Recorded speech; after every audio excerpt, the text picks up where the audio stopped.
Hey everybody, welcome to Conversations We Need to Have. I'm going to keep my introduction short because I want to get straight to what we have going on. I have some master musicians and some powerful, influential Black men who are going to be talking to us about everything from music to politics to whatever come up.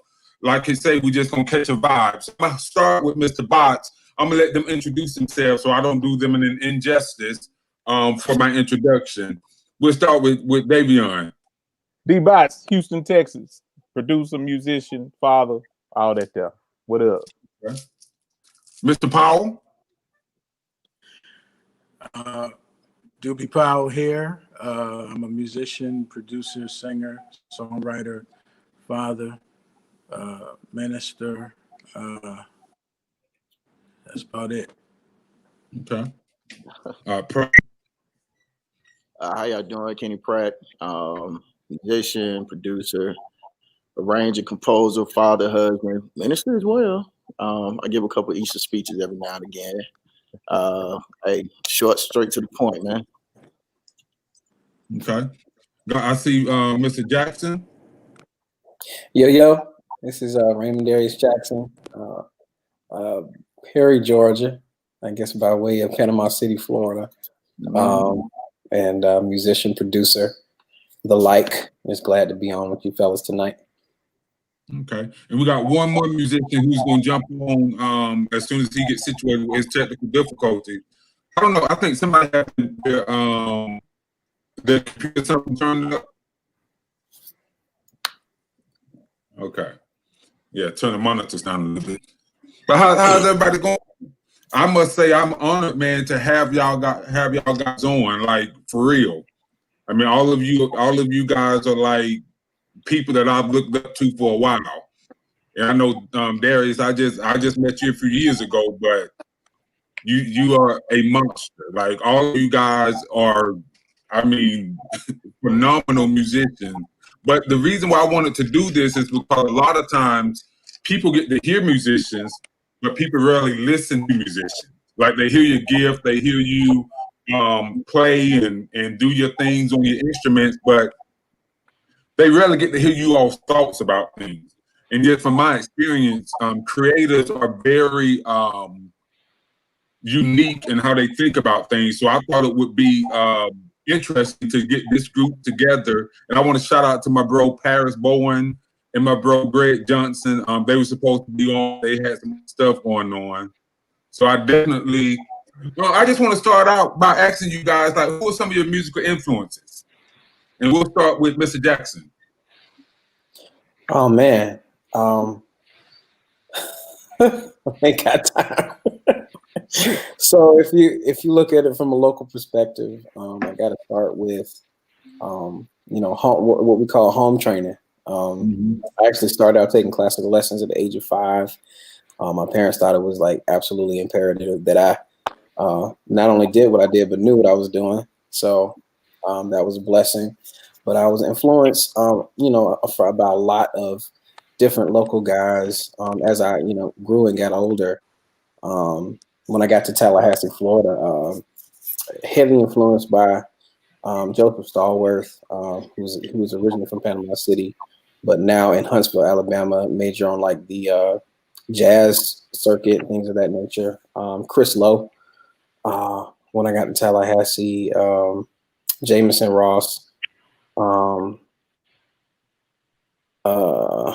So if you start looking at, I guess, across the nation, of course, you have to think about guys like the Mike Burrells, the Justin Savages, the Jason Whites, the all of those guys that, you know, really kind of brought a different feel. And I have to mention, it's crazy that you pulled in Dewey Powell on this conversation, because a lot of my not necessarily playing style, but a lot of my musical production and vibe to my music, a lot of it derived from what I heard Doobie do so young. I remember hearing a mixtape with it had some of his songs. It had a lot of Thai stuff on there, early stuff, and I remember it's like it was a light bulb that went off that said, "Okay, you can, you know, still be in church and still have a foundation to what you do, but still be yourself. Like, if you know, if that's what you enjoy, if that's the style of music that you're into, then you can really do that." And they did it in such a way, like, you know, especially, you know, those cats like Soundcheck, like Dana and Paris, and oh my goodness, like, you know, that's when things really kind of turned up and changed for me as far as influence and learning and things of that nature. So, I mean, the list goes on, but I would say those are probably some of the main cats. Okay. Now I see we've lost Doobie. I think he's having some technical issues. So we'll start with Pratt. Some of your musical influences. For me, growing up as a kid in the Holiness Church, all I knew was Jesus. My situation was slightly different. I went from drums to lead guitar. And when I got to the military, like at the age of 18, 19, I moved to VA. That's where my world totally changed. You got guys like Christian Hines, Daryl Woodson, BJ Brown, Julian Ricks, Nathan Rooks, Casey Squares.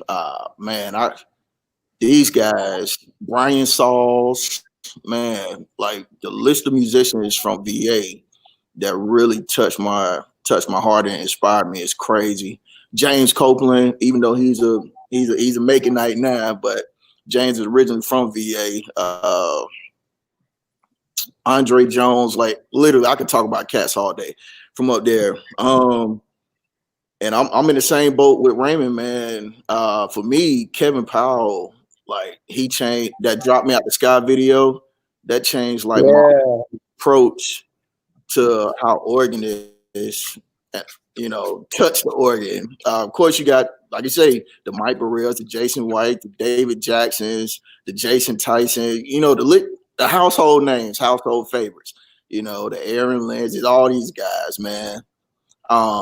But realistically, locally, even to this current day, man, shout out to Darius, man, because he is a very influential voice. We don't even talk every day, not even every week, but you know, his drive is definitely motivation, man. You got Cornelius Spencer, man, James Seabread Durham, man, like literally, you know, Drop Williams, he'll be on in a few. My homie out in LA, Jadon Lavender. Like, man, we could talk about cats for days, man. Shout out to my man David Little.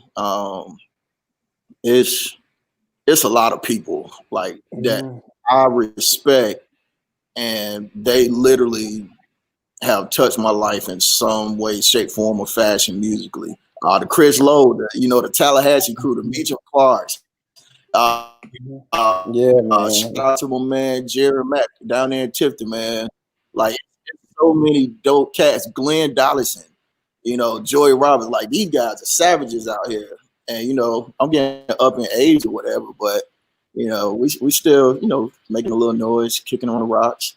So that's my spiel. Sorry so long, but yeah. Hey, Mr. Box. Man, I don't know none of them niggas y'all just named. Yeah.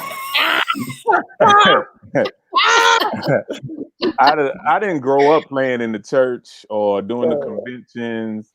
You know what I'm saying? I was on the street, and my influence were more producers than it would be church musicians. So, like, one of my biggest influences is B. Cox, Brian Michael Cox. He's a fellow H-Towner.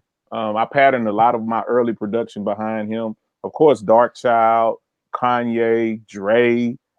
One of my local mentors when I first started, Mr. Lee, he did a whole bunch of stuff of UGK and some of these local dudes like Paul Wall and all them. So I'm on a different end of the spectrum than y'all, because I mean, now when I did start playing for the church, you know, I did go under Terrence Ruffin. You know, everybody know that's my dude, and man, Ruffin used to set me up bad, bro. Like, because I was a transposer. I was a transposer, and one I'll never forget.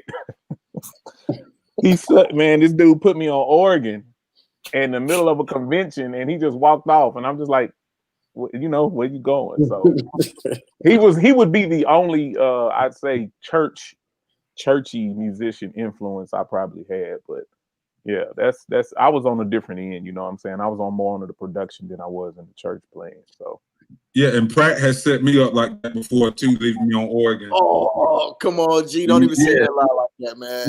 Yeah, you have set me up. it's the worst thing, bro. This chick starts singing. This chick starts singing "'Tis So Sweet" in A major. I went down in flames, but he wouldn't let me get on the keyboard to trans because I take that half step down A flat. I'm a murderer all day, bro. That dude put me on organ, and from that day forward, he's like, learn every key. And I was like, you know what, you right. And ever since now, you know, 15 years later, you know, I could handle it. But shoot, he set me up, bro. Well, and that goes into my next question. So what would you guys say to younger musicians who are just starting out? Because there's a lot of, I know Davion, I know he had an issue with transposers.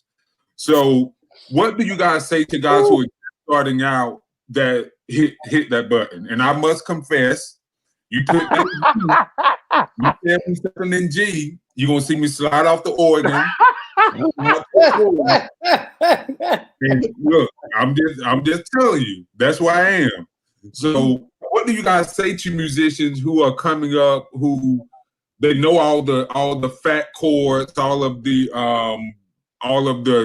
tritone, but they don't know it's a tritone? So what do you say to guys like that who are getting paid $600 to play in one key? What do you say to guys like that? Oh, well, I need to know what they said on their resume to get $600 playing one key. That's fun. It's gonna be shady tonight now. So I mean, I the thing about me is I'm listening to you guys, and I didn't have, I guess, you know, kind of my lifestyle. I didn't have the local people to like shed with, if that's the term we use, you know, as musicians. And the first cat I tried to look up to, man, like the dude was a pure ass to me. Like, I'm like, man, I'm trying to learn keys because I started playing drums when I was 4, so I was cool on set. But when I start realizing that keyboardists make more money, I'm like, you know what? Let me slide off these drums over the keys. And I really didn't have. So I would think one of the best things that can happen is to get you somebody who's a mentor, a big brother that you can literally sit down with, not these old fake ones you call bro online that don't know your name and wouldn't pick you out of police lineup, but get you somebody who. I didn't really start growing as a musician till I literally sat down with Ruffin, because these cats in Houston, they act like they created every chord. Hey man, show me that. Oh man, you know that. Well, nigga, if I knew it, I wouldn't ask you to show it to me. You know what I'm saying? So link with somebody who can kind of guide you and show you, because man, I learned a lesson that night about transposing. I never transposed again. I had to discipline myself. And a lot of these young cats, like you say, lack discipline because they can play an 8 flat, which is seen to be like the major key everybody play in, and they can play all day. Yeah. They positive and negative all day. And that's how they getting them gigs, you know. But you put them on an organ, and like not the ones that transpose, but a real organ, they gone, they lost. So I think being able to be tangible with somebody and really like sit down and like, hey, show me this, show me that, show me that. What am I doing wrong? So I think you definitely need a mentor / big brother, not a life coach. You know. It's important that musicians don't skip the discipline of their craft. I feel like a lot of times that's what we see now. Like we just see, cats is just trying to play because there's so many cats out here playing. And now with social media, it's like, everything is televised. So everything you rehearse and go over is for an audience to see. If you tracking, if you making a beat, if you doing whatever, it's, it's a TV show. But I feel like, and I actually said this on the panel I was on last week, if you like get back to the core and the foundation of the discipline of learning your craft, I think that will help you expand on your gift. Like there's no way you're gonna be able to play an E or play an A if you don't sit down. I mean, it takes hours. I never forget. I had a similar situation. I was at a convention. It was in South Florida. It was part of Western Florida Jurisdiction Church of God in Christ. And at the time, Eddie Howard was the state minister of music. So I was there to play for my pastor. So ready, you know what I'm saying? I know all everything the choir singing. I know all the keys we in. I'm on organ, so I'm good. I know what key my pastor preaches in. I'm straight. A guy gets up to do an inspirational message. They only give him 5 minutes to do that message anyway. He gets up to do this inspirational message. Start going ham in E. So I'm like, bro, what is happening? And at the time, like the convention was like pretty good size at that time. It was probably like 1,500 people. So I'm about to go. I feel myself burning. I'm going up in flames right now. So Eddie Howard, he comes to give me that organ scoop. Like, watch out, cuz. I'm like, oh, and that was my wake up call. And I feel like sometimes, like these younger cats, they don't get those. Like they don't get those wake up calls because there's like in their environment or in their element, they don't have people that are well versed or even willing to do something like that. Like I was mad then, but now I appreciate it. You know what I'm saying? I appreciate that happened. And a lot of times, and sometimes you have to, as a young musician that's learning, is still coming up, you have to kind of humble yourself and be ever able to learn. Like that's the biggest part of, I feel like, the struggle of the young musician, especially in these days, because once they can play their favorite Todd Delaney song, they get. Shoot, here we go. You know what I'm saying? But you ask them to play them 4 chords. We Are Not Ashamed by Andre Crouch, and they stuck. So it's it's just that same principle. I just feel like getting back to the discipline of the craft is what they got to do. Okay, and I want to ask Doobie, I didn't get your answer to this. Who are some of your musical mentors? And I know you're gonna lay some history on us in this process. Just some people that help you get started. First of all, thanks for having me. Sorry, I had my phone died, but I got if you really about this music industry and about your music perspective, you can pull from from anybody. But I think my 2 major influences musically in my life is my dad, of course, Hubert Powell, the reason why I do what I do, and George Duke. My 2 major influences. I listen to everybody, get something from everybody, but it's just those 2 individuals that really I resonate musically and prick my heart and kind of help me develop who I am musically. So yeah, those 2. But I have a host of people that have played a part in my development musically. So, but those are the 2 main people. So, and I want to ask this question because we're all Black men on this panel. Like I said, we're just going to be going all over the place. So, have you guys ever had to be in a situation where you were the minority in a sense as far as musicality? And how did you adjust to that as far as being in an arena, maybe a country arena or an arena where maybe Black musicians are not as prevalent? And how did you handle that type of situation? We'll go with Pratt. For me, my the college I got my associate's degree was kind of like that. It's maybe 2 or 3 cats in the program, and what I did was, I remained consistent with who I was and who I am. You know what I mean? But the only stipulation was I challenged myself not to do anything stupid if I heard anything stupid or if I saw anything stupid. And the next thing for me was you got to be the best you can be, because they are, and I hate to say this because it's not a racial type discussion, but It's gonna get there. Some of them think that you're already this. They see the tats, you know what I mean? They see the dreads. We're expecting this guy to fail. And so I just made that my MO. Don't be the typical thought of what some think. And so that was a challenge for myself, and that's how I dealt with it. Okay. And whoever else want to jump on that? Man, I really haven't been in no situation like that. Houston is pretty real diverse, and so I can't recall something to where I've been. I mean, except for working at Guitar Center, but it really wasn't musical. But I was the only brother working at Guitar Center, and I was like outselling all the other cultures and colors, and so it was kind of a struggle there because the boss was one of the other colors, and they would always run to the boss of the store. Well, why is he da da da da da? Why is he? And he's like, check his numbers. He's murdering y'all, so he can do whatever he wants. But I've never really been put in an environment musically. No, I can't think of it.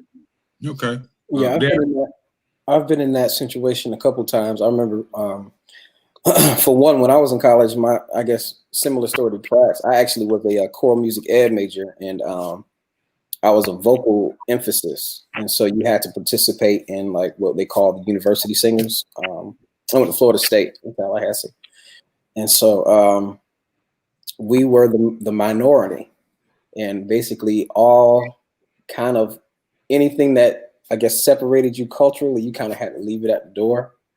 And there was this, I don't want to call it a misnomer, but it was always kind of like this dark cloud that us that, were participated in the Black church experience or sang gospel, like we couldn't really sing classically well.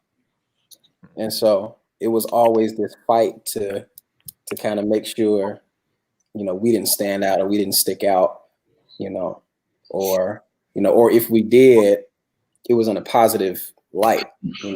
I've kind of dealt with that. I for the last couple of years, I've been working with Georgia College on theater. So musically, that's been a stretch. So you've been working with Georgia College for their theater production? Mm-hmm. Okay. So I've done I'm actually working on one now with them. It's actually a divisive piece called Giving Voice, but this is the third production that I've done with them since I've been here in Middle Georgia. And yeah, culturally it's a shock, trying to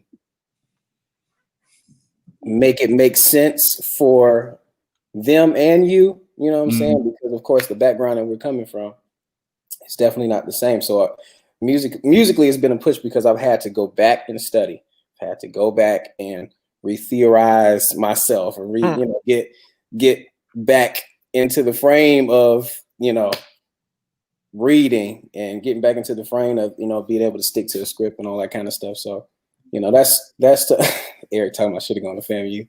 That's tough, man. But it helps me because it helps me in every other area that I'm working in or that I'm producing in, because it just gives me that added boost to say, hey, okay, I can transfer what I learned from here, over to here. Now I haven't to date, thank God, I haven't had any issues concerning, race, concerning any kind of, ignorance or negligence.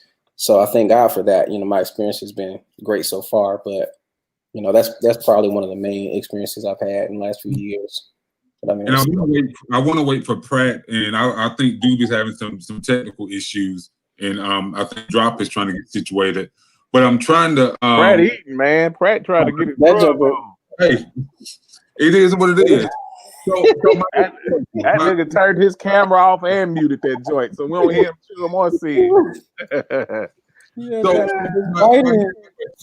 my question is this, and my questions are going to get gradually more controversial. So I don't know if you all want to go ahead and start finding an exit strategy or what, but there are still some musicians or some churches who struggle with paying musicians, who struggle with the idea that musicians are not part of the bigger budget. And I don't want anybody to jeopardize their situation, but I am curious as to your mindset and what would you advise a musician who's in a situation like that? They are just as gifted, they are talented, they have acquired the credentials such as the paperwork, masters, and things of that nature, and they're in a church that doesn't necessarily, well, I'll say an environment, not reduce it to church, but they're in an environment that doesn't really see their worth, and you know that they're paying this musician $50 for a session that they're doing or a gig that they're doing. How do you advise that person to handle a situation like that? For me, number one, if somebody's getting paid that kind of money, I would hope that they have another job like they're currently working for real. And I mean, realistically, you know, for me, I believe in timing. Timing plays a part in everything. So until that time comes to where somebody is willing to pay you for what you're worth, keep hustling where you at, whether it's at Dillard's, McDonald's, and still do your music. Don't give up on your dream just because you don't see the bread like off rip. You know what I'm saying? Some people born into it, like the Little Romeos, you know, the Kiara Sears and all those people, they born into that stuff. But guys, you know, on the local level, we start from ground zero, you know, so it takes, you know, making $50. Consistency is the key.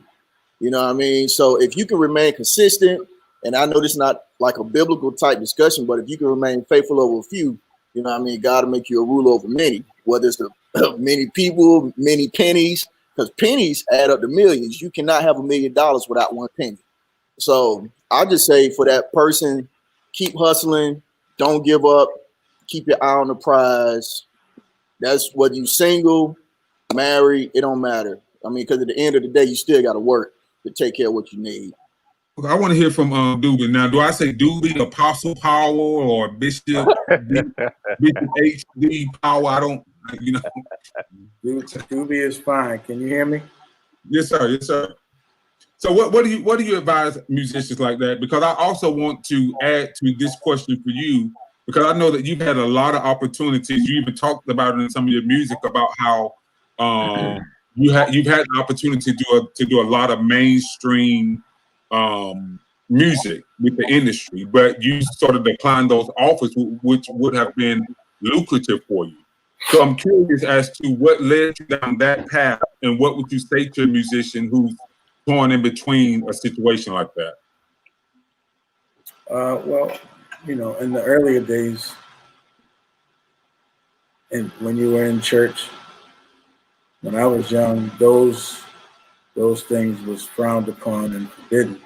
So I think it was my relationship kept me from wanting to venture out. I felt like what God had put in me, I didn't need to transition that into something else. I could still be me and still give him the glory. So I set out to do that. You know, so a lot of you look at a lot of musicians that have left the church arena and took their talents elsewhere. It wasn't because they felt like that's really where they wanted to be. A lot of them did it because they wasn't accepted in the church. They wasn't accepted for who they were in the church. They wasn't their gift wasn't appreciated, so they went where they could be appreciated. But I felt, that I wanted to be me, be who I was musically, uh, and still give it to God. I don't knock nobody else that do that, and even now, like I don't even consider myself a gospel artist. I just consider myself someone who likes to do, you know, whatever they feel they want to do, and still give God the glory in it. You know, because today's music doesn't really appreciate unique and original art form. So people like me and people like I heard Ty's name mentioned earlier when Ty was really being innovative back in the day. They didn't appreciate people like us because we weren't, the cookie cutter. We wasn't doing everything that everybody else was doing. So we didn't get the reviews and the acceptance, so to speak, as other people did. But being true to yourself is the key. A lot of people are not comfortable in their own skin and who they are. So that was the reason why I was able to obtain who I was, even in the midst. Because it wasn't easy, man. Because it was a struggle. Because I was turned down in so many different ways because I was different. People was putting me on programs, and I didn't fit because my style was different. It'd be a million choirs and then me. Mm. So it's just a matter of you being steadfast and just being comfortable in your own skin. So with the state of music, even outside of the box of gospel music, just with the state of music as a whole, with everything that's going on in our country, what role do you all think not just music but the arts as a whole play in trying to bridge this divide that's going on in our country, from the racial, from the political? Like, do you all feel that music and the arts create a bridge for us to sort of unify, at least for a 5-minute set of a song? And I'll start with Box on that. I mean, when you talk about music is the soundtrack of life. I mean, that's probably one of the things that was here before all of us and to be here when all of us leave. So when you talk about the cultural and the racism and all that stuff that's going on, you have this big struggle. We see it on Facebook all the time with these church musicians, CCM versus church versus gospel. And we know CCM used to be pretty dominated by the other color. And so now I've seen people call people sellouts and all this because you went from being a gospel artist to this. So I think in that sense, it's like, how can you want the world to unite and the Christians and the gospel people can't unite? Because if I don't see one or two posts about this every week, I ain't been online, because it's just is. And so you have this struggle here in the church. And so when you look at the secular or the world, they don't have those issues. You don't have, and I talked about this actually on my podcast, shameless plug. You don't have the world stealing from the church. They don't steal their ideas most of the time. They don't, but the church is always using a quote from a rap song, or a quote from whatever. And so I think it's hard to try to unite when you already got the people who supposed to be united struggling and fighting. So how can we expect us to unite via music or through music when even the church is just, just fighting over 4-chord songs or chords or songs with 10 changes? So I don't know, man. I don't know if music can be a tool, because if it could be, we know the other color loves our music. they take from our music. They've taken over some of our music. And so I think it's hard to just say, can it be a tool when I think it's going to always be a clash. Just my opinion. That's just my opinion on that. Okay. Darius, I want to hear your input on that. I feel like the actual subject, if you're talking about the subject of music, I feel like there will always be things that will hinder its power, right? Mhm. But I feel like at the center of all of this media attention that social injustice especially is getting, entertainers in general have major weight when it comes to making things happen and making things move or generating buzz, I guess is more so what we're looking for. I feel like that's what music and the people that do music, creators that do music, especially those that have pull and those that have clout, that gives us, in a way, especially from our Black communities, the artists that are, maybe rappers and R&B artists and pop artists that, that have those voices. Now, of course, yeah, gospel voice, the church voice isn't as loud in the world as it should be. And I agree with Bots on that. I feel like if we could get together, we could make a bigger sound if we could get together and put out the pettiness. But I feel like it's a possibility to make it happen. I feel like it's definitely a power and a tool that we can use to evoke change.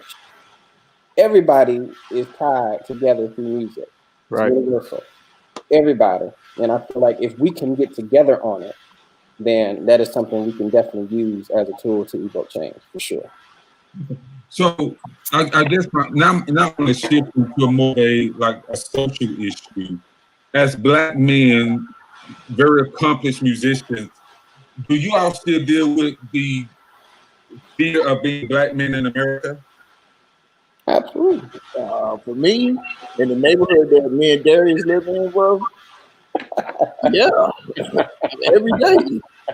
So you don't see a lot of us in those kind of neighborhoods. So it's like when I walk outside, I'm praying like, God, I got kids to raise. I don't know if I'm gonna be a pastor or what, but I know I got a purpose on my life. So it ain't my time yet. So keep all the craziness away from me. But I mean, every day, whether it's health, social stuff, like every day is a blessing, man, to be honest. So to answer your question, long story short, it, it's something to wake up every day, especially consider how things are going, with this, with social. Dube being one of the most influential musicians and producers in the country, do you still deal with the idea and the fear of being a Black man? I definitely, how should I say this? I haven't had complete in my face challenges, but you definitely see it. You know what I'm saying? You definitely see it, now because of where we are in the world. And, our president has opened the door for,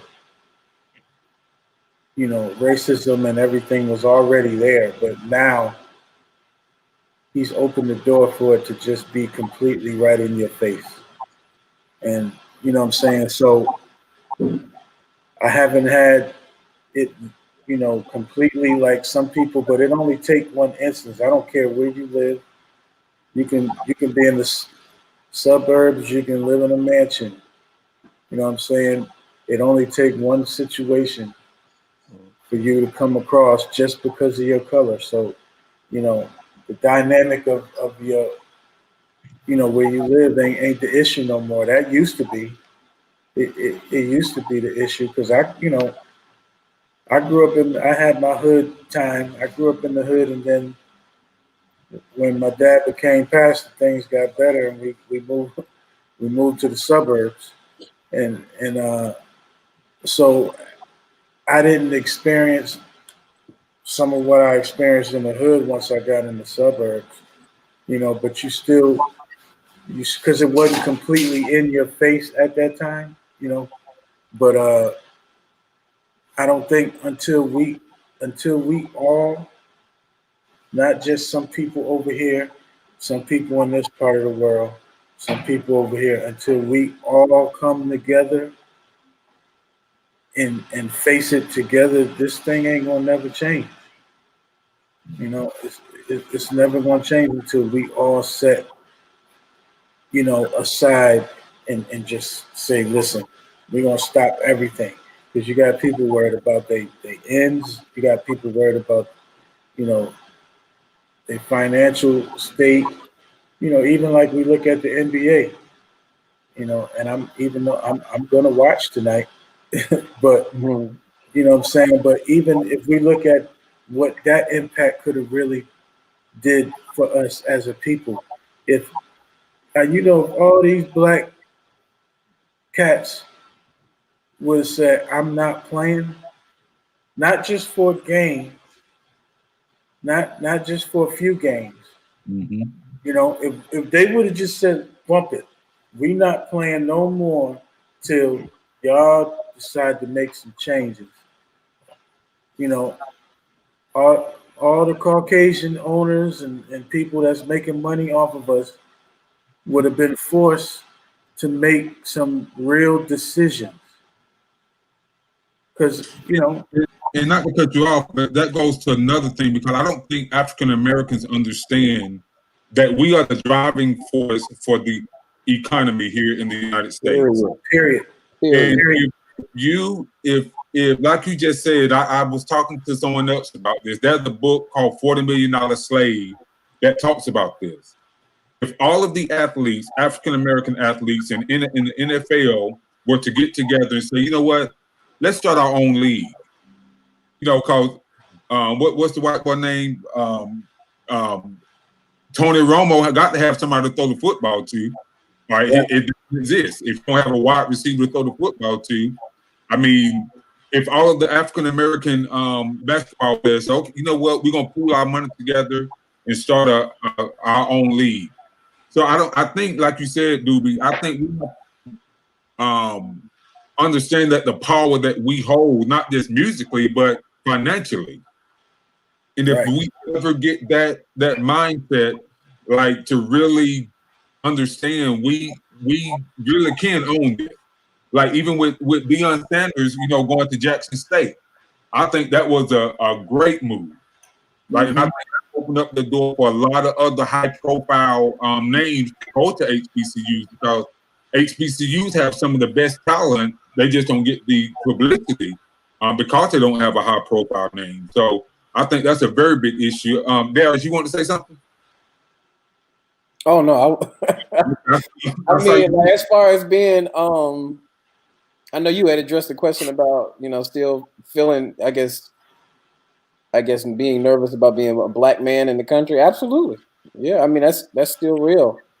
I watch my speed like I never have in life on the road because I don't want any. I make sure my brakes work. I make sure my tag is not expired. I don't want any reason to get pulled over. I don't want any reason for and I'm concerned. Of course we have faith. We believe God will protect us. We believe He will, watch us. But I'm concerned. I don't have children yet, but when I do, I want my children to be able to go outside and play safely, be able to, live life without the expectation or the fear or doubt that the people that are in place to protect them are eventually going to cause harm to them.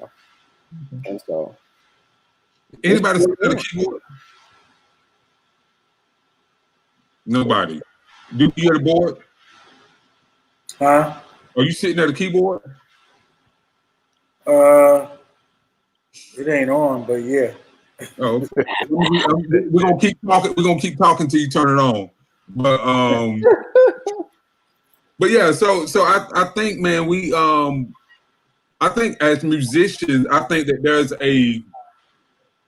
this is not just a church thing. I think that there's this overall perception that musicians have about, as it relates to women, as it relates to money, as it relates to being arrogant. So, and my question is, I see, don't get in trouble, Darius. Your wife sitting over there? Yeah, she's in the room with me. Okay. Yeah. I saw you look over there. I was like, okay, I don't want to get him in trouble. You start talking about certain subjects, Doc, they're gonna start looking around, Doc. So as it relates to the arrogant part, like how do you balance not being an arrogant musician, knowing that you're the baddest thing that walked in the room and everybody's looking at you, and you see that there's an inadequate musician? How do you remain humble enough to say, you know what, I don't, I'm a be who I am, but I don't want to overstep in their house, although they're, she's an F and they're playing an A. So how do you balance that, right? I know for me, my approach to music, I approach music not to make myself look good, but to be a chameleon. My approach is to make sure everybody else sounds good around me. And so when I do add my 2 cents, it's like, okay, cool. So he is there.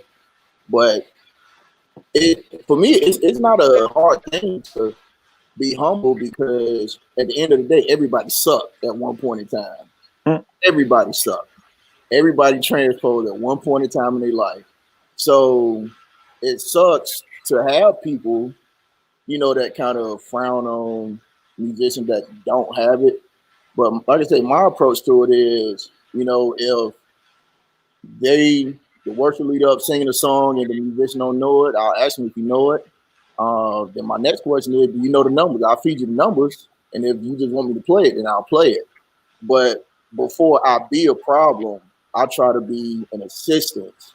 And after that, I would get that person my phone number, to see, like, yo, if you want to link up, I can help you with the little 5 or 6 chords I know, and take them out there and run, and you do your own thing with them. So that's my nugget. This nigga done disappeared. Right.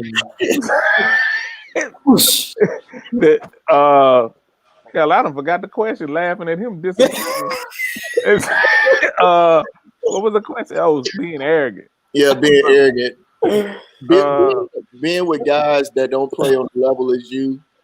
Man, here's the thing about me. I mean, while I'm a good player, I'm not a great player, because I never focused on just being a great player. So I've watched the people when they know a band's up there struggling. I personally have made fun of them, because the thing about me, I figure if I can laugh at myself struggling, I can laugh at you.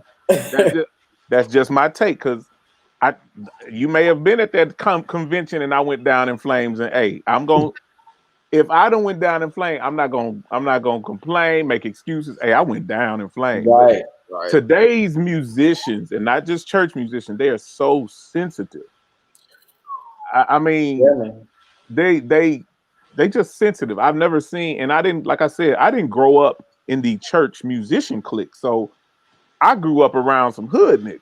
You know what I'm saying? So transitioning to playing at church and going, Ruffin took me to my first conference to play in Atlanta. We played for Full Gospel one time. And I was just like, man, who is these old weird cats just in these old tight suits and these old shoes with no socks on? Like, who are these dudes? Like, and they was arrogant, but they was monsters. I don't remember their name, but they get up there. And he was like, man, the thing about me, I'm like, I know what I can bring to the table. I'm going to go up there, do what I do, and I'm going to leave. I'm not intimidated. Beethoven could be coming up behind me, and I wouldn't care. I just ain't finna be, but I think that like somebody mentioned it earlier, they learn these favorite songs, and then they get this little click behind them, and And social media has made it to where these cats be so big in their own mind Right. that I meet them at NAMM, they know me, and I mean, you know, I'm just looking at them like, dude, you can bring it down a little. You know, I don't get the arrogantness, and I'll never be at that point to where I could have 900 Grammys. I'm still gonna be the same, joking, laughing. If I see you, what up? But you had these cats, man, they turn their nose up at you, and I've watched them. I've seen Ruffin boot a nigga off the organ before. Like, I think that's one of the worst things. Even though they may be flopping, I'm like, man, that's kind of like embarrassing, man. You can't, you know, maybe text them the chords or something. That's just, man. I Man, think I had a power out. I'm sorry. Yeah, Oh, okay. so. I don't know how, you know, I'll never know how it feels to be the most talented in the room and walk with my, you know, chest out up to the organ and have all the little groupies in the corner with their camera screaming. Oh! I'll never know that. I wonder, like, why people at musicals have this whole dog pound section with these little cats that just be over there screaming. yeah, me you both. It's a bunch of fat niggas in backpacks that ain't playing, and they video and then screaming. What's the purpose? So maybe, I don't know, man. I laugh at these church dudes, man. They a new breed, bro. Because it's funny, man. It's funny. It's just funny, man. Somebody else better go, because I can talk about that all day. Put this disclaimer out there. I just had surgery a couple weeks ago, and it hurt to laugh. I need y'all to chill, man. Like, for real. Oh man. Yeah, It's just the hype, man. I'll never know what it feels like. You know, I know what it feels like for everybody to walk out the church when you get on the organ. You know, He ain't lying. Yeah. But we're gonna get there one day. We're gonna get there, man. But here's my thing: I'm not striving to be a Mike Burrell. I'm not. Right. I'm confident in what I do. It's already one. Yep. And I tell people all the time, we could be in that church house and y'all can run loops around me. Bring your ass to the studio though, and let me give you this work. That you just have to know your element. Yeah. Straight up. So I've been at places where people was finna play, and I know they was monsters, and I didn't know the song as good as I probably. Hey man, you know such and such. Yeah, go play for me. Hey, Pratt, don't I do that in a minute? Hey, and get what I tell him? No. and acapella. Nah, man, what you doing? I think the arrogance, and it's not like I say, it's not just church musicians. It's mostly church, because I deal with a lot of the secular. My business is probably 80% secular, 20% church, and the musicians that come from the R&B and the pop, they don't have that. They the most humblest cats you meet. But you come to these church Negroes, man, they are arrogant. I be just wanting to punch them in their chest. But when did that happen, though? Like, when did it happen? Social media. It happened when they have not stepped outside of their city. That's when that jump happened. Like, you can't be you can't be and I had a saying, you can't be a local celebrity and a national nobody. Right. You can't do that. It don't make sense. So, I mean, stop being a crab, bro. Like, help people. Do what you're supposed to do. Yeah, and I think that should be a balance, because, and I'm not talking about me as far as music, because I would never even, you all would probably never hear me touch a keyboard when y'all are in the room, to be honest with you. But for me, you know, I know my element. Like Bob said, I know my element. So now you catch me in a panel discussion, you know, I'm gonna give you the business. But for me, it can be perceived as arrogance, because sometimes when you're not cognizant of the fact that you are acting a certain way, because sometimes confident people, and a lot of times I don't want musicians to downplay who they are because of someone perceiving them as arrogant. You know, and what happens a lot of times is when another person insecure meets another person confident, it breeds the perception of arrogance. Right. So we have to be careful about that, because I see a lot of musicians, and I'm gonna tell you something that I hate worse than arrogance is false humility. Oh, convention talk. Yes, like you got it, man. You got it down. Hey, you got it down. Hey, I mean, we all got something. Like that false humility be killing me. I hate it, My man. thing is, you I know, hate it. if you you know, I don't want to cuss with the preachers on here. I know bots don't mind, but if you that dude, be that dude. Just be consistent. You know, so jokers know, you know, he ain't that type to give you no extra chords. You know, he gonna play for whoever, and he gonna be about his business. You know, and it is what it is. But I think musicians sometimes get a bad rap for being arrogant, when a lot of times when you're in that mode, you really don't have time to be friendly. You know, like Drop is not on here, but Drop and Pratt, they'll tell you Drop is one of the hardest MDs to work for. You know, he'll laugh and joke with you. You can ride to the gig with him. As soon as you get behind that instrument, you know, he turned into something else. And all musicians have that. So, and I tell people, you have to learn when that switch turns on and when it turns off, because people think that you're being arrogant when you're really just trying to take care of business in that moment, if that makes sense. So a lot of people, and I know all of y'all got that switch. I can tell by the way y'all sitting here now. So we just have to be careful to not lose who we are trying to impress people. That's pretty much what I'm saying. If people gonna think you arrogant, and you know, because arrogance is more of a heart issue. Absolutely. Issue. Absolutely. And a lot of people, because you can be sitting there quiet and just looking, enjoying the service, and people will think you're arrogant because you're not fanning the musician, or you're not doing the hand gestures. You know,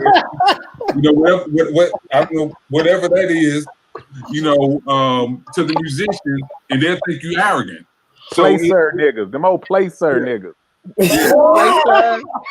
So it's just one of them things, man. Like, you just have to be, Yo. you just have to be who you are, you know, and just keep it 100. So now let me ask you this. Why is it that one is perceived arrogant if they just don't know you? Like, you can't help that somebody don't know you. Because like, you've been online tagging them and post calling them bro. That's it. yep. You've been talking, they don't know you, and you've been my bro. Then when they don't acknowledge you, oh, he on his high horse. No, nigga, I don't know you. That's It's that, hey, you just broke it down. That's it. Like, I'm gonna tell you like this, and Lord help me never to pretend to know somebody better than what I do. Like, ever.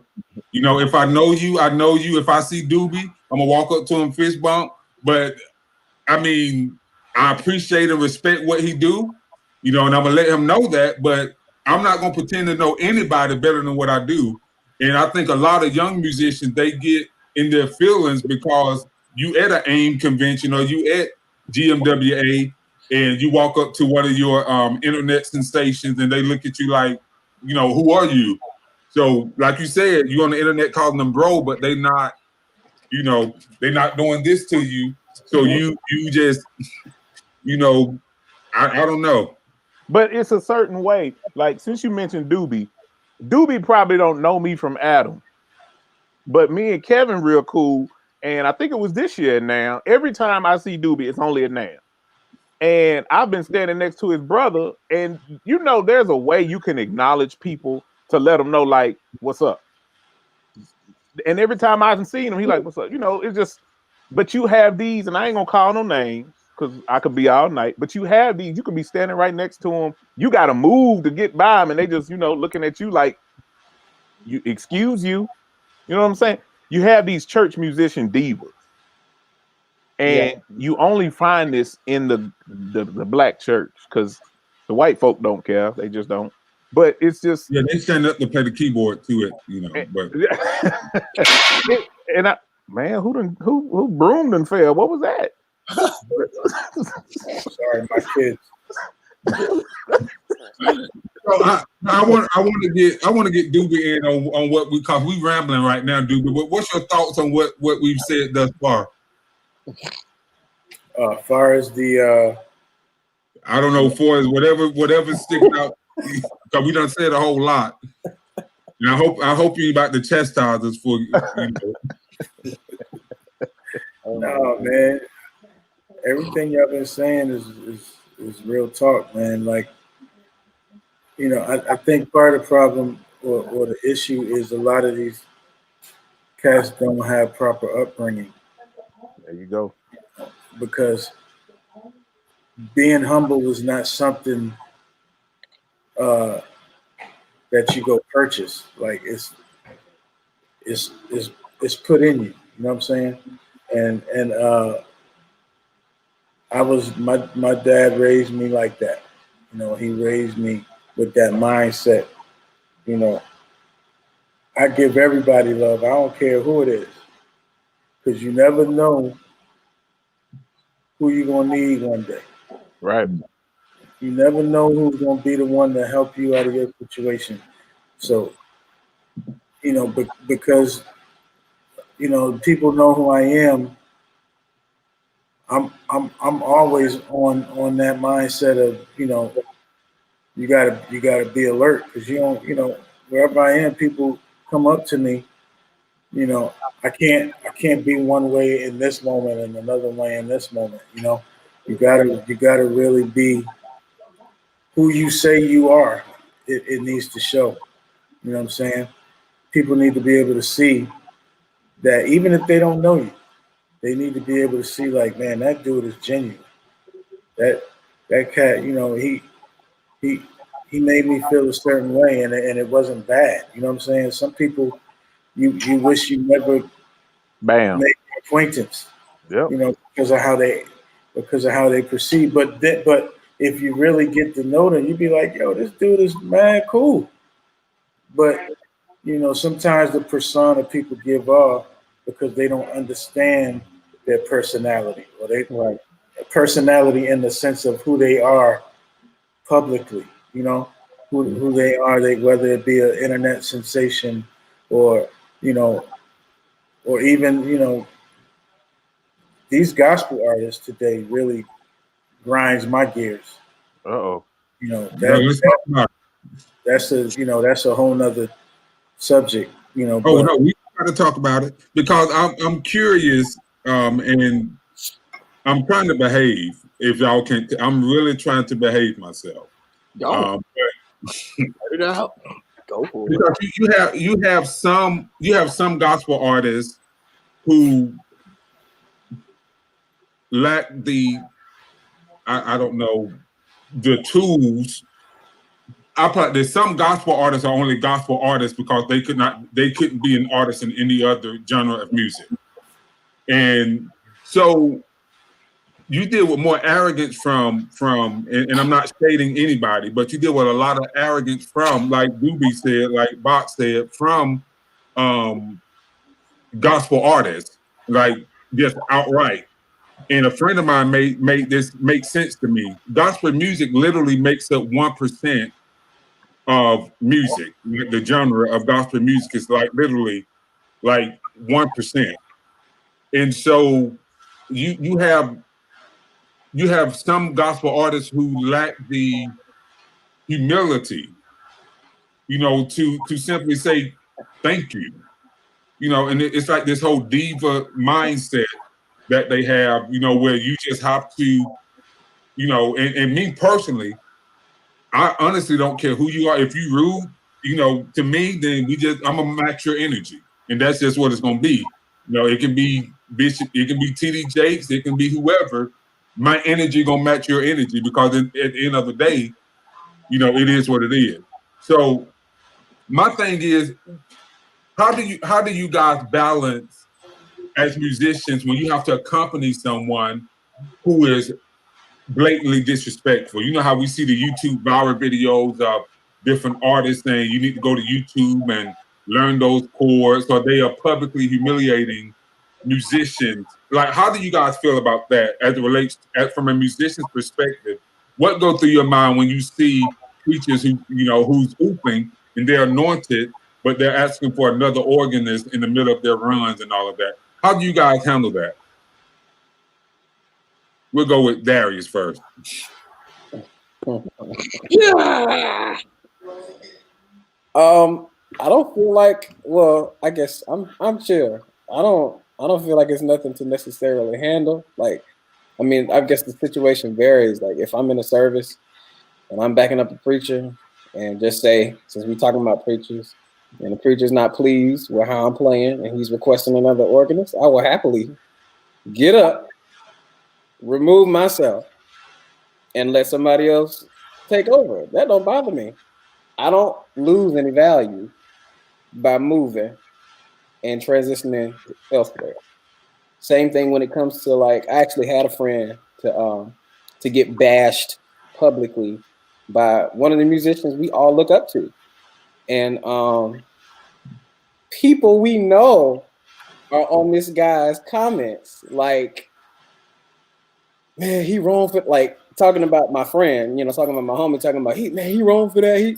He shouldn't be playing that. He shouldn't be doing that. And then trying to, because I guess he was really just trying to say, hey, I'm playing this style, paying homage to this guy. And the guy was like, I would never play it like this. Now, even though if you listen to it, it sounds just like dude or whatever. But he was like, I would never play this like this. You need to go back and restudy the chord structures and listen to what I'm doing, blah, blah, blah. If you really want to know, blah, blah, blah. And he did it publicly to the point, and you could tell it was like, okay, my aim or my goal is to embarrass you. I want to make sure, because there's a line between, I understand, like, sensitivity with musicians at an all-time high right now, but I still feel like it doesn't cost you anything to be nice, to be polite, or to consider somebody else's position. With all we deal with now, the guy could have got off Instagram and went and shot himself. Who knows? You know what I'm saying? That's just the environment we live in. And so I feel like when you are at that caliber or on that level, there is a responsibility to those that are coming behind you or those that look up to you, not necessarily for you to spend hours inputting knowledge or hours, transcribing chords for them, but at the same time, like, you should be able to share some kind of love or appreciation of people showing you love. Like, I just feel like it's a give and get, when it comes to that kind of thing. So, well, I'm gonna tell you like this, and anybody who knows me knows that I have a very volatile relationship with most preachers. I mean, that's what it is. I am who I am, and it's gonna be what it's gonna be. And my philosophy, my working philosophy, and I'm open to correction just a little bit on this. Where you give it is where you're gonna give it with me. Right. I'm gonna always match energies. If you coming at me on a microphone, it's just gonna go down where it's gonna go down at, and we just gonna be the musician and the preacher going at it in front of the congregation. In the pulpit, Reverend. The thing is, you don't have to be disrespectful. Right. And I don't like, the one thing I don't like is the rank. You want to pull rank because I'm the pastor, I'm the preacher, and I got the mic right now. So in essence, I'm a little bit above you. Not like you said, there's a way to say it. Can I get another organist? Maybe somebody who can follow me. I think that's a cool line to say. Somebody who can follow me a little bit better. That's it. But you look at me and tell me something like you need to go to YouTube and this like that. Oh, bro, I'm gonna be like, you talking to me? You want to pull rank because you're gonna have to mute. He done came in an hour and a half later. See,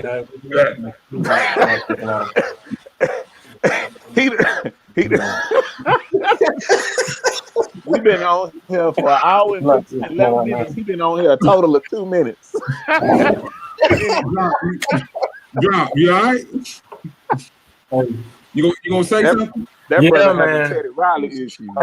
I just came in to sit down with y'all, man, and listen in. I've been listening on the live, so it's all good. In my life, I apologize for the lighting. I had to find a whole new spot. Hey, man, listen, about them preachers, I know how, I'm going to just talk on Zach. I know what Zach would do for real. I'll be his witness. I heard him talking about what he would do, and hey, it's all good, man. But y'all carry on, man. I'm just walking in. I don't even know what's going on, really. But yeah, man, go ahead, Pratt. my stand on it is, number one, you know what you get into before you walk in that church. So as the musician, you need to ask, hey, is that preacher coming with his own musician? Because I know what this guy capable of. And if he embarrass me, it's gonna be a problem. So my thing is, and y'all can check me on it, but if I know I'm finna play for a jerk, I'm gonna bump my check price up, my honorarium. It's gonna go up because if something happens, I at least want to make it worth my while, you know. And I'm just there because I mean, honestly,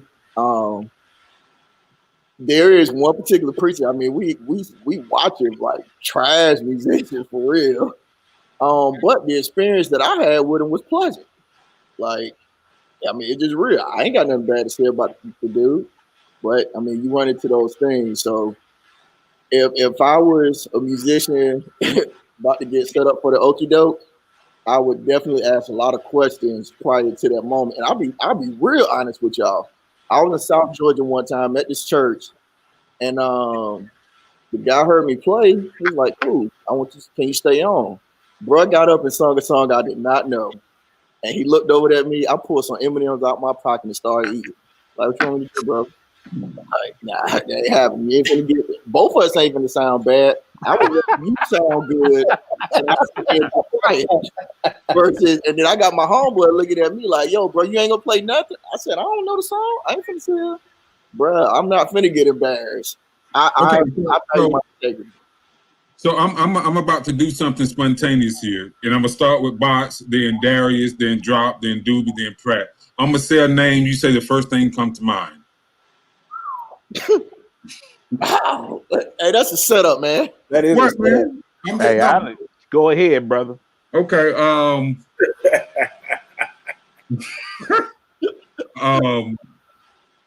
Y'all nervous yet? Nope, because I know one you coming with it. I'm trying to think. Todd Hall, Bots.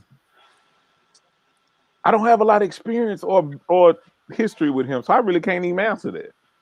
Okay. Darius. And now these are really just coming off the top of my head. Your MD David Frazier, who's #1 on the Billboard chart. But go ahead. You said one word. Your MD Frazier, David. Say one word that comes to mind. Yes. Songwriter. Okay. I never mind. Watch this, Pratt. Drop. Yo, what's Bishop up? Morgan. Bishop Morgan.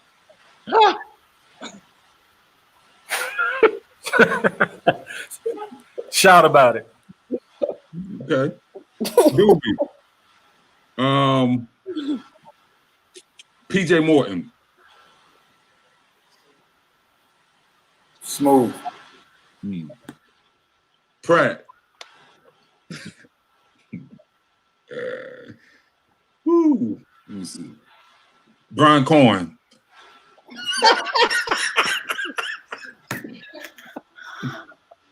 So you want to hit me with a juggler? Guess what? I got a real answer. Cool. He was that guy. Oh, Zach, you're an idiot. Yeah. But hey, fellas, we're gonna wrap up, man. I know we can stay on here all night. I don't want to keep y'all guys on here all night, but hey, I appreciate y'all, man. Matter of fact, we're gonna take a moment and everybody can just talk about for a few minutes what they have going on. I know a few people. I know Doobie's launching a label. He can tell us more about that. Bots. So we'll start with you. Yeah, we'll start with Bots, and everybody gets. This is not the time to be humble. We want to know exactly what you got going on. Take as much time as you need to let us know how to reach it. Post it in the comments so that people can reach out to you. We'll start with Bots. What I got going on. Well, y'all see the shirt. Thinking Outside D-Bots podcast. I'm one of the hottest new rising podcasters on the Patreon app. I talk about everything, uncensored. So I got that going, doing my production thing. I'm working on projects right now, a couple of local projects. I got some stuff I'm doing right now with Maya, with Raheem Devon, Kenny Matthews out of Detroit, doing some stuff with him. or Grand Rapids, wherever he is. Just working, man. I do have a virtual online class where I'm teaching people how to engineer, how to mix, how to produce, because I'm tired as an engineer of people sending me whack sessions with files that's distorted and warped. You would think in 2020, as engineers and musicians, we know how to send files, we know how to record. We don't. So I do have a virtual online class that has 16 students, and I'm teaching that. So that's about it. But yeah, the podcast, thinking outside the box. Okay. Barry? Yeah, so just really enjoying producing music these days. Producing for a lot of artists in the kind of local area, geographical area.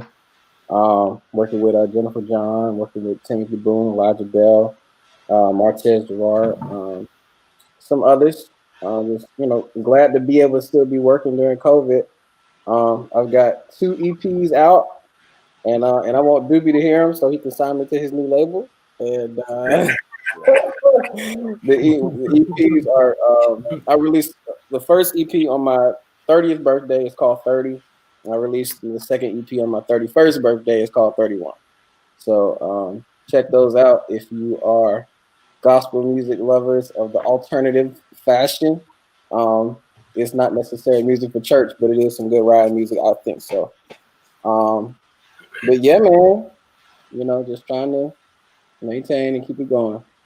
Okay, we'll go hit drop, then Pratt, then 'cause I know y'all do a lot of collaboration, so we'll do drop, then Pratt, then end with Doobie. Yeah, so right now for us in Blueprint, right now we're basically using this time to enhance Blueprint Productions. Pretty much, we're working with a team of our guys that we're trying to get everybody up to par and ready for if the pandemic things move back. We're kind of getting all the skills, all of the teams together. As Box mentioned, we're working out sessions on production, making sure people know how to arrange, send files, just make sure our unit is locked in so we can communicate better with each other to go out and lunch out more, press outward. So that's pretty much it. We got a few artists we're working with, things like that, but I'll let Kenny talk on that. Basically, we're just running a lot of in-house mentorship right now, taking this time out to teach the guys a lot about band play, developing chemistry, and all those things. We're using a lot of this time to really dig in on the actual craft and the gift of being a musician. That's all I got. From my personal life, currently working on my master's degree in music performance, doing a community thing with church, assisting different ministries with their virtual services, being a dad, being a husband. As far as Blueprint is concerned, like you said, we're doing a mentoring thing, trying to give guys some different skills that we feel are essential to, kind of stand out in their own right. We got a couple local artists that we're working with, Randy Little, Entre, Miller. We got a couple, literally like 3 calls a day to do some stuff. It's a handful of them, to be honest. We're actually going down to a little town called Americas tomorrow to do a live recording. So, I mean, the pandemic has been a curse for some, but it's been a real blessing for myself personally, as well as the Blueprint brand. And we just out here, man, trying to lend a helping hand and literally support as many people as possible, whether it's social support, physical support. It doesn't matter, man. We just out here trying to get it, bro. Okay. Doobie? Yeah. Nothing really has changed. I've been putting out records since 2000, and I'm gonna keep on putting out records as long as the Lord allows me to. I do a lot of production. I got some people, some local people here I'm working with, and I'm always creating. And also with my, I just dropped a new single this past Friday. Also on my label called Better, featuring my brother Frank McCoon. And you know, my label is kind of where I am right now, just kind of pushing that and focus on that and getting that off the ground. Me releasing that song was kind of more so of me introducing my label publicly. I had it for a while, but I was kind of tied up in some other things. So once I was free of that, that's when I decided to make the move to pursue my dream of having my label, building a studio, and that's almost finished. I'm tired of paying these studios all the money when I got to do big stuff. So I've been building the studio. And come on down to Houston, Doobie. We got 3 rooms, Bots World Studios. You more than welcome, brother. That's where I got 3 rooms now too. You know, so I get it. Trust me, I get it. You know, so yeah, you know, just being a father, man, and you know, serving at my church. That's always, you know, always at the top of my list. Absolutely. You know, so that's it, man. Okay. And I just got a crazy idea about something, and I'm gonna text you off record about this, but I think we're gonna do our virtual showcase again, and I'm gonna need all of y'all to be our guest judges for that. But we're gonna take a different angle for that, and I'll be hitting each one of you guys up. I don't know if you all saw the virtual showcase that we did a few months back, but it was big, and so I'm gonna go ahead and start working on that and sort of collaborating with all of you guys to see what we can make happen. But guys, I appreciate you guys for taking time out to talk to little old me. You know, about whatever. I meant for this to sort of be informal. Just wanted to, you know, talk to some mastermind musicians about things in music. But I mean, like I said, I appreciate y'all, man, and we'll definitely be in touch. So we're gonna go ahead and end for the night, and we'll definitely again be back on together at some point. So you guys keep doing what you do. Yeah. Thank you. Hey, appreciate you, my boy. Enjoy, All right. y'all, man. All right.